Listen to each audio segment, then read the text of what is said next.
आदाब, नमस्कार। आप देख रहे हैं INN चैनल। मैं हूं शेख अहमद अली।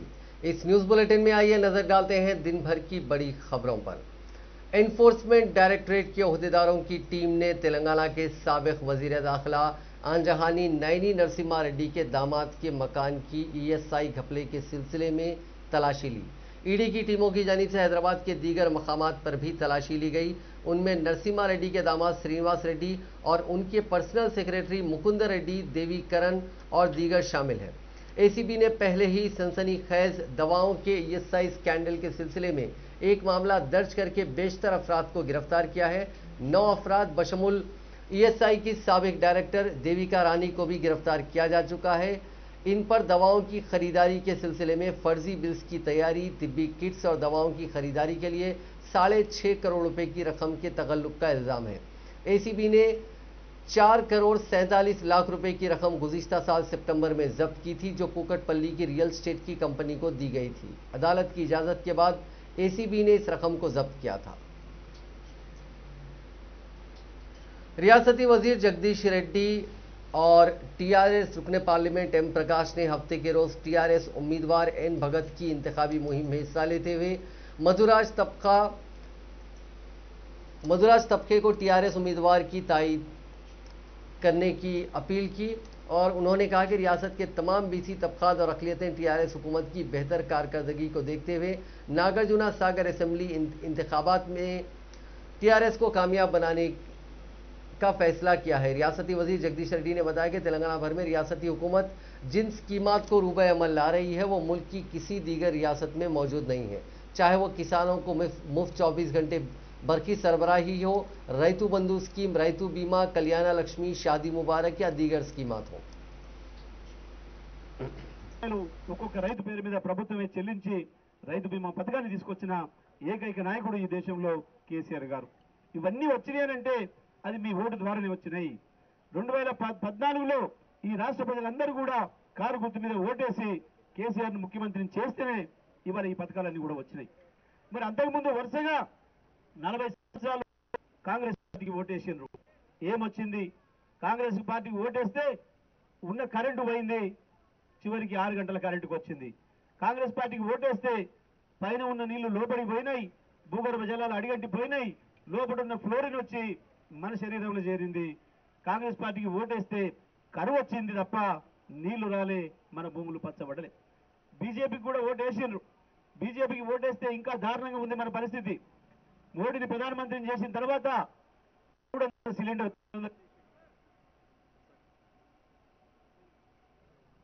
50 రూపాయల పెట్రోల్ 100 రూపాయలు చేసిండు. మళ్ళా బీజేపీకి ఓటేయమని కొంతమంది వస్తున్నారు. మరి మళ్ళీ ఏం పెంచుతారో అడగాలి.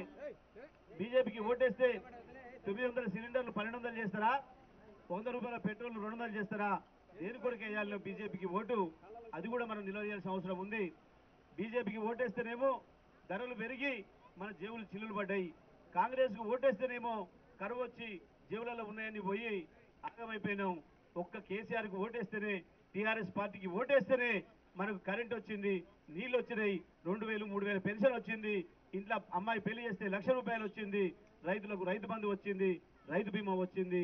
అందుకే ఇవాళ ఏ పార్టీకి ఓటేస్తే ఏ లాభం వస్తుందో మీరందరూ కూడా చూస్తున్నారు. కాబట్టి పేద ప్రజల నాయకుడు మనం అడిగినా అడగకపోయినా మన మనసులో ఉన్న బాధలు కష్టాలు తెలుసుకొని ఎవరికి ఏం సాయం చేయాలో ఆలోచన చేసే నాయకుడు మన ముఖ్యమంత్రి కేసీఆర్ గారు. ఇవాళ మన భూముల గురించి మనకంటే ముఖ్యమంత్రి గారికి ఎక్కువ తెలుసు, కేసీఆర్ గారికి ఎక్కువ తెలుసు. ఏ భూమిలో ఏ ఎకరానికి ఎక్కడి నుంచి నీళ్లు తీసుకురావాలి, రాజవరం మేజర్ పరిస్థితి ఏంది, D8 ఏంది, D7 ఏంది, D22 ఏంది. तेलंगाना प्रदेश कांग्रेस कमेटी के सदर उत्तम कुमार रेड्डी, साबिक MLA महेश्वर रेड्डी, साबिक MLC रामलू नायक और दीगर कांग्रेस कायदीन ने इलेक्शन कमीशन ऑफ इंडिया की ऑब्जर्वर से मुलाकात करते हुए शिकायत की कि तेलंगाना में बरसरे इख्तिदार TRS पार्टी नागार्जुना के ज़मनी इंतखाबात में बदनुमानियाँ कर रही है। उन्होंने इलेक्शन कमीशन से दरख्वास्त की कि TRS पार्टी को वोटर्स में शराब और रकम तकसीम करने से रोका जाए। And I think, keep sending in this guidelines of COVID-19. So 2-3 things which are implementable also they are not doing. One is, it says 5 persons door-to-door campaigning at a time. And again today I have checked with many village level officers. Many of them don't even know that such a restriction. And Congress के रुकने parliament कोमट रेड्डी वेंकट रेड्डी ने वजीर आला चंद्रशेखर राव पर शदीद इल्जामात लगाते हुए कहा कि केसीआर का मतलब झूठ और धोखा है। उन्होंने कहा कि तेलंगाना की आवाम को धोखा देने वाले सीएम केसीआर के खानदान को नागार्जुन सागर ज़मीनी इंतखाबात में आवाम सबक सिखाएगी। कोमट रेड्डी ने आज नागार्जुन सागर के ज़मीनी इंतखाब में कांग्रेस उम्मीदवार जाना रेड्डी के हक में मुहिम चलाई।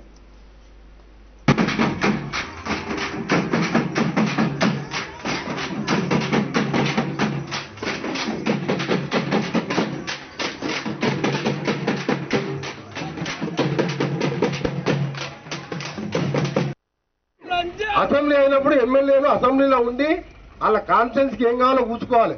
ఇక్కడున్న ఎమ్మెల్యే శంకర్రావుకు ఆయన కాన్ఫరెన్స్ ఒక ఇల్లు కట్టించుకోలేదు. వీడు ఒక గూడల ప్రమాణం చేపించుకొని చెప్తున్నాడు 290 ఇల్లు డబుల్ బెడ్రూమ్ కట్టిస్తానని ప్రమాణం చేపించింది. సిగ్గు నారాయణకు మీ ఊర్లో మహబూబాబాద్ కాన్ఫరెన్స్ లో ఒక ఇల్లు కట్టలేదు. ఈ తండాలు అంట 290 కట్టిస్తాడంట. అంత లంగా కేసీఆర్ అంటేనే దోపిడీ, అవినీతి, మోసం, అబద్ధాలు ఎప్పుడు పుట్టాయంటే కేసీఆర్ కుటుంబం పుట్టినాకనే పుట్టింది. అంతవరకు పుట్టిందా? నెలకు 3000 ఇస్తాడు.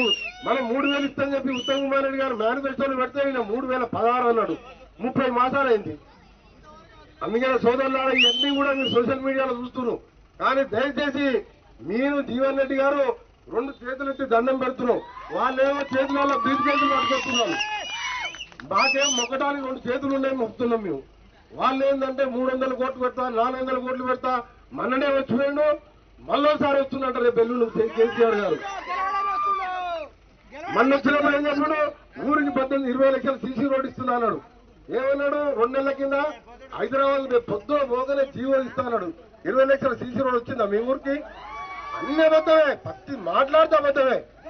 అందుకనే మీరు దయచేసి ఈ మండలానికి 2 ఎమ్మెల్యేలను పెట్టి డబ్బు సంతులు పెట్టించి ఒక ఇళ్లలో గుడిసెపెట్టి మొత్తం కూడా తాగిపించుకుంటా, తినిపించుకుంటా ఈ రాజకీయాలు చేస్తున్నాం. మేము కూడా జానారెడ్డి గారికి సపోర్ట్ గా ఉండడానికి ఒక వారం కింద దిగినాం మనం. ఎందుకంటే జానారెడ్డి గారు చేసే పనులు మన కళ్ళ ముందర కనబడుతున్నాయి.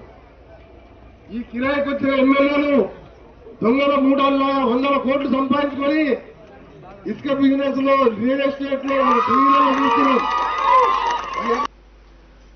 नागार्जुन सागर ज़मीनी इंतखाब में मरकजी ममलिकती वज़ीर दाखिला किशन रेड्डी ने इंतखाबी मुहिम के दौरान बीजेपी का मंशूर जारी किया। इस मौके पर किशन रेड्डी ने कहा कि सबका साथ सबका विकास के तहत नागार्जुन सागर हलके को तरक्की दी जाएगी। उन्होंने कहा कि नागार्जुन सागर की जामे तरक्की बीजेपी से ही मुमकिन है। उन्होंने वादा किया कि वहां इंडस्ट्रियल कॉरिडोर कायम किया जाएगा, हालिया म्यूनसिपैलिटीज़ को आरडीओ में तब्दील किया जाएगा, गिरिजनों को दिए जाने वाले तहफ़्फ़ुज़ात पर अमल किया जाएगा, सागर को कौमी शाहराहों से मजबूत करने के काम जल्द मुकम्मल कर लिए जाएंगे। उन्होंने कहा कि कांग्रेस और टीआरएस ने नागार्जुन सागर को हमेशा नज़रअंदाज कर दिया था। उन्होंने कहा कि जाना रेड्डी आज एक आउटडेटेड उम्मीदवार हैं, इसीलिए वोट डालने से कोई फ़ायदा नहीं है। उन्होंने कहा कि टीआरएस की बी टीम कांग्रेस है, कांग्रेस को वोट क्यों डालें, इसका जवाब उत्तम कुमार रेड्डी और जाना रेड्डी दें।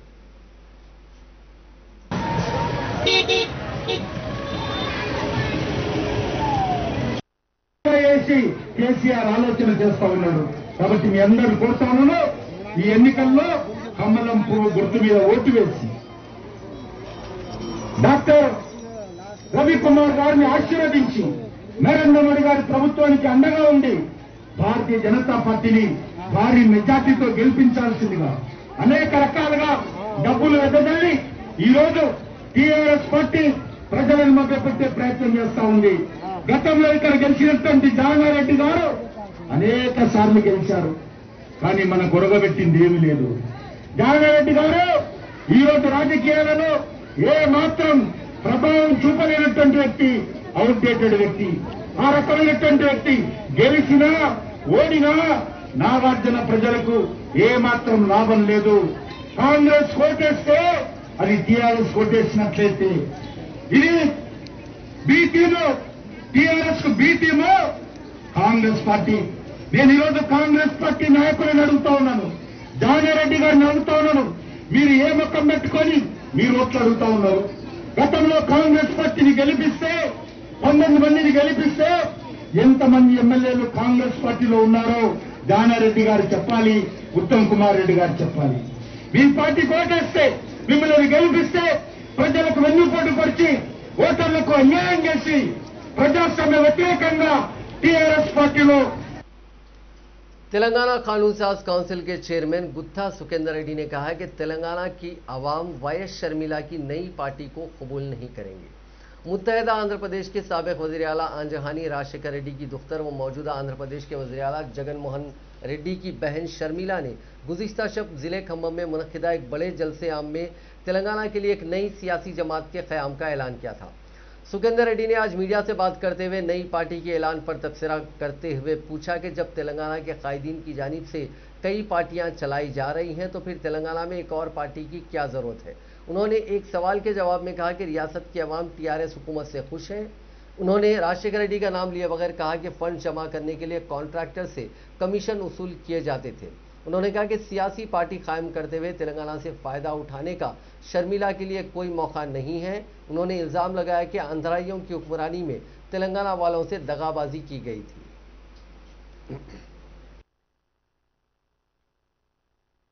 తెలంగాణ ప్రజల్లో భేదాభిప్రాయాలు సృష్టించడానికి మీరు చేస్తున్నటువంటి కుట్రలు తెలంగాణలో పారు అని మేమంతా ఆవేదనతో చెప్తాము. ఆశకు కూడా అంతుంటుంది. దొరల పాలన, గడిల పాలన ఎక్కడుంది? గడిల పాలన పులివెందులో ఊపడుతుంది. గడిల పాలన తెలంగాణలో ఎక్కడ గడిల పాలన లేదు. అన్ని తెలంగాణ సాయుధ పోరాట సమయంలోనే గడీలు పోయినాయి, పాలన పోయినాయి, అన్ని పోయినాయి. ఇవాళ తెలంగాణలో 100% ప్రజాస్వామ్య పాలన జరుగుతూ ఉంది.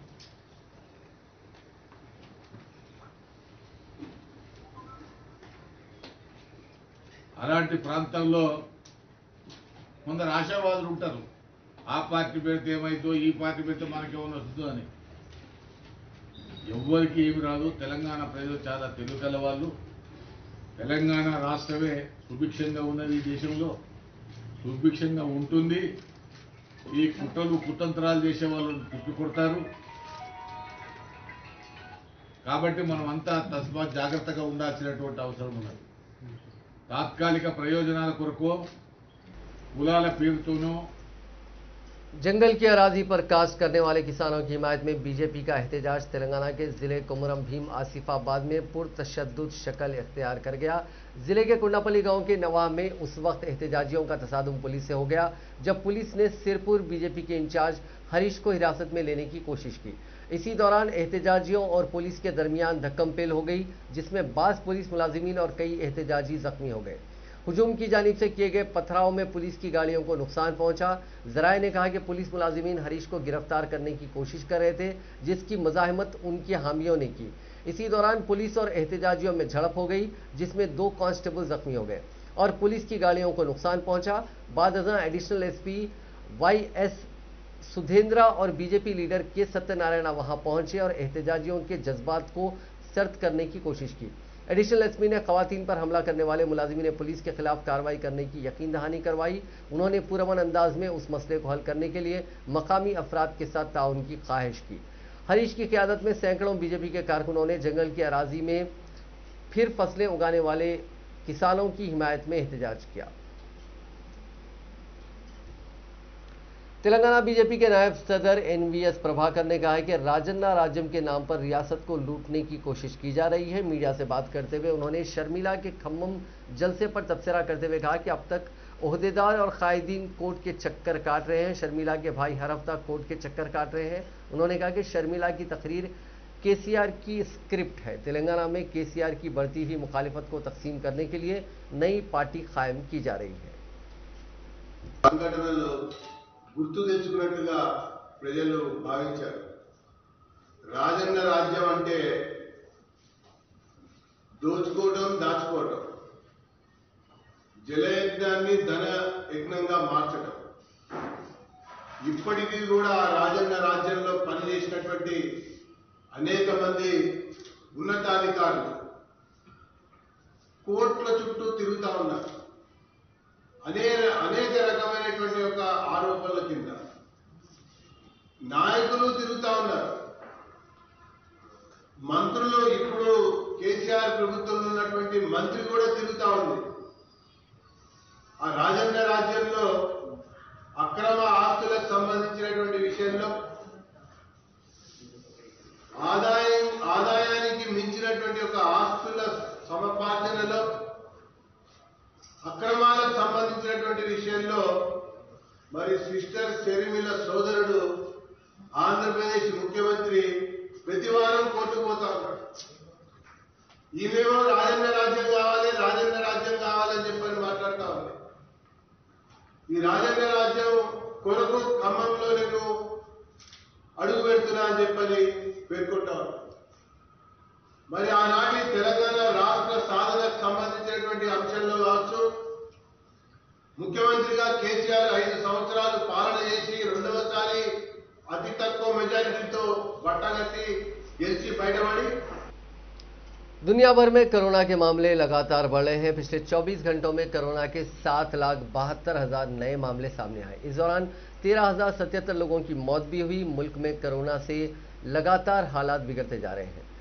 पिछले 24 घंटों में रिकॉर्ड सतह पर नए मुतासरीन के आंकड़ों में इजाफा हुआ। पिछले 24 घंटों में 1,44,829 लोग मुतासिर पाए गए। पिछले साल वायरस के शुरू होने से लेकर अब तक एक दिन के अंदर मिले मरीजों की ये तादाद सबसे ज्यादा है। वहीं तेलंगाना में कोरोना केसेस में मुसलसल इजाफा हो रहा है। जुमे की रात 8 बजे तक 2,909 नए कोरोना केसेस दर्ज हुए। मजीद 584 अफराद वबाई मर्ज से सेहतियाब हुए। 6 नई अमवात के साथ कोरोना केसेस की कुल तादाद 3,24,000 हो गई। उनमें से 1,752 अफराद की मौत हो गई। वजीर सेहत ईटला राजेंद्र ने कहा है कि मास्क लॉकडाउन से ज्यादा बेहतर है। खानगी मेडिकल कॉलेज, सुपर स्पेशलिटी और नर्सिंग होम्स के मालिकीन के साथ जायजा इजलास मुनक्किद करते हुए उन्होंने कोरोना की सूरत हाल पर बातचीत की। इजलास के बाद मीडिया से बात करते हुए उन्होंने फिर एक बार कहा कि तेलंगाना में लॉकडाउन, कर्फ्यू और बंद की कोई गुंजाइश नहीं है। उन्होंने कहा कि कर्नाटका, छत्तीसगढ़, आंध्र प्रदेश और महाराष्ट्र से आने वालों से केसेस में इजाफा हुआ है। वजीर मौसूफ ने कहा कि केसेस में इजाफा हो रहा है लेकिन हालात संगीन नहीं है। ये बात माहिरीन ने बताई। उन्होंने कहा कि महकमे सेहत 24 घंटे काम कर रहा है। इसके बावजूद खानगी मेडिकल कॉलेजेस में बेड्स को दस्तयाब रखा जाए। उन्होंने कहा कि आवाम अपने तौर पर एहतियाती तदाबीर अख्तियार करें और गैर ज़रूरी सफ़र न करें और इज्तिमाई सरगर्मियों से दूर रहें। उन्होंने कहा कि आम जिंदगी गुजारते हुए कोरोना वायरस से मुकाबला करना है। उन्होंने कहा कि सरकारी दवाखानों में जो इलाज किया जा रहा है वही इलाज खानगी मेडिकल कॉलेज और कॉर्पोरेट दवाखानों में हो रहा है। उन्होंने कहा कि माजी के मुकाबले अद्वियात और इंजेक्शन की कीमतें कम हो चुकी हैं, इसीलिए मनमानी कीमतें वसूल करने वाले इदारों के खिलाफ कार्रवाई की जाएगी, एनफोर्समेंट के जरिए नजर रखी जाएगी। वजीर मौसूफ ने कहा कि कोरोना वायरस के केसेस में इजाफा हो रहा है लेकिन अलामतें जाहिर नहीं हो रही हैं। वजीर मौसूफ ने कहा कि हुकूमत की तरफ से RT-PCR टेस्ट में इजाफे किए जाएंगे। ईटला राजेंद्र ने आवाम से अपील की है कि वो एहतियाती तदाबीर अख्तियार करें और महफूज रहें। ఎక్కువ తక్కువ అవసరం మేరకు మాత్రమే ప్రణాళిక పెట్టుకోవాలి. లాక్డౌన్కి ఆస్కారం లేదు, కర్ఫ్యూలకు ఆస్కారం లేదు, బంద్లకు ఆస్కారం లేదు. గతంలోనే దీనివల్ల భయపడి అనేక రకాల ఆంక్షలు మనకమనే పెట్టుకొని ఒక మానవ వేదన అనుభవించడం, ఆర్థికంగా కుంగిపోయినాం, లక్షల మంది ఇబ్బందులు పడే పరిస్థితి వచ్చింది. కానీ ఇవాళ ఆ పరిస్థితి లేదు. మనకు నార్మల్ జీవితం కొనసాగవలసిందే, కరోనాతో జీవించవలసిందే, కరోనా నుంచి కాపాడుకోవాల్సిందే, స్వీయ నియంత్రణ తప్పకుండా పాటించవలసిందే. గతంలో ఎట్లయితే ఏ ఇల్లుకు ఆ ఇల్లు ఒక ఆయుర్వేద హాస్పిటల్ లాగా పనిచేసిందో, ఆవిరి తీసుకోవడం కానీ, మంచి ఫుడ్ తీసుకోవడం కానీ, హైజీనిక్గా ఉండడం కానీ, చేతులు కడుక్కోవడం కానీ, సబ్బుతోటి రిపీటెడ్గా శానిటైజర్స్ వాడడం కానీ, ఇవన్నీ ఏవైతే ఉన్నాయో తప్పకుండా చేసుకోవాలని చెప్పి నేను కోరుతా ఉన్నా. అయినప్పటికీ కూడా ఏమైనా కేసులు వస్తే దాన్ని ట్యాకిల్ చేయడానికి పూర్తి స్థాయిలో సన్నద్ధమైనం. ఇప్పటికే ముఖ్యమంత్రి గారి ఆదేశాల మేరకు साबिक वजीर मोहम्मद अली शब्बीर ने रियासती हुकूमत से मुतालबा किया है कि वो कोविड के टेस्टिंग, इलाज और वैक्सीनेशन को 100% मुफ्त कर दे। एक सहाफती बयान में शब्बीर अली ने कहा है कि आम आदमी के लिए, खासकर गरीब खानदानों के लिए कोविड की टेस्टिंग के लिए 800 रुपये फी फर्द देने की गुंजाइश नहीं है। ऐसे ही बहुत से ऐसे लोग हैं जो 250 रुपये देकर कोरोना का टीका नहीं लगवा सकते, जबकि एक गरीब आदमी के बस में कोरोना का इलाज करवाना बिल्कुल भी मुमकिन नहीं है, क्योंकि सरकारी अस्पताल में बहुत से लोग, सभी लोग नहीं जा सकते। इसीलिए उन्होंने मुतालबा किया कि सभी लोगों के लिए कोरोना की टेस्टिंग, ट्रीटमेंट और वैक्सीनेशन को मुफ्त किया जाए। तेलंगाना रियासती इलेक्शन कमिश्नर पार्था सारथी भी कोरोना वायरस से मुतासिर हो गए। वो बुखार में मुब्तला है। वाज़ेह है कि गुज़िश्ता माह ही निम्स हॉस्पिटल में पार्था सारथी ने पहले कोरोना का टीका लिया था, लेकिन ताज़ा इत्तलात के मुताबिक वो कोरोना वायरस से मुतासिर हो चुके हैं। लिहाजा उनसे मुलाकात करने वाले एहतियाती तौर पर अपने जांच करवा लेने की दरख्वास्त की गई है। पुराना शहर हैदराबाद के दबीरपुरा इलाके में कल शब मास्क की अहमियत पर पुलिस की जानिब से बेदारी प्रोग्राम मुनक्किद किया गया। दबीरपुरा पुलिस स्टेशन के हुदूद में ऑटो ड्राइवर्स, दुकानदारों और मजहबी स्कॉलर से पुलिस ने दरखास्त की कि कोरोना की रोकथाम के लिए मास्क का इस्तेमाल करें, इसकी अहमियत से आवाम को वाकिफ करवाएं और टीका भी लें। टीके से खौफजदा होने की ज़रूरत नहीं है, इससे क़ुव्वत मुदाफ़ियत में इजाफा होगा। पुलिस ने कहा कि सबसे पहले घर के बुजुर्गों को टीका दिलाया जाए। पुलिस ने मास्क लगाकर बाहर निकलने की ज़रूरत पर जोर दिया और कहा कि मास्क के बगैर निकलने वालों पर जुर्माना आयद किया जाएगा। उन्होंने तमाम शहरियों से दरख्वास्त की कि अपनी सेहत का ख्याल रखें, घर में जाते ही हाथ पैर धोएं और बगैर मास्क के घरों से ना निकलें। किसी भी वजह से बगैर किसी से गले या हाथ ना मिलाएं। समाजी फासले को भी बरकरार रखा जाए। पुलिस ने कहा कि समाजी बेदारी के लिए काम आवाम के मफाद में किया जा रहा है। कोरोना की दूसरी लहर पहली लहर से ज़्यादा ख़तरनाक है, इसीलिए आवाम में बेदारी पैदा की जा रही है। इसके लिए सोशल मीडिया का इस्तेमाल भी किया जा रहा है।